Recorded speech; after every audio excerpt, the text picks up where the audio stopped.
So today we are exploring a home that has gone through a complete remodel down to the studs. So stay tuned as we explore this stunning property in Northeast Portland.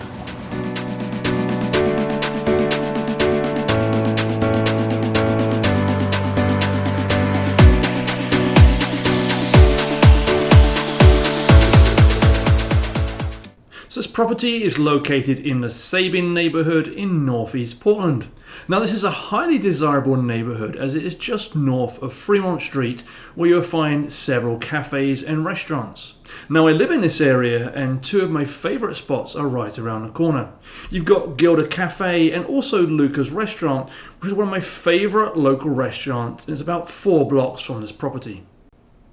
Now, as I previously mentioned, over the past 18 months, this house has undergone a down to the studs remodel.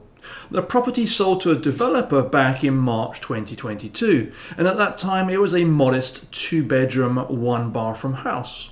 However, it has gone through a complete remodel, is now a 6-bedroom, 4.5-bathroom home, and the square footage has basically doubled over that time. Now, one of the features that I love about this property is the upstairs primary with spacious walk-in closets and ensuite bathroom with heated tile floors. There's also a second, slightly smaller primary on the main floor. Now, it's no secret that we do get some rain in Oregon, so the spacious rear covered porch with outdoor fireplace is a great idea. It feels sophisticated and is immaculately finished. So without further ado, let's take a closer look.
So I hope you've enjoyed touring his home and are as excited as I am to see what an incredible job the builders have done in renovating this property. Now, if this is a property you'd like to know more about, please do reach out to me. I am a licensed realtor in the states of Oregon and Washington. If you simply have questions about the real estate market, please feel free to shoot me an email or a text. And until next time, thanks for watching.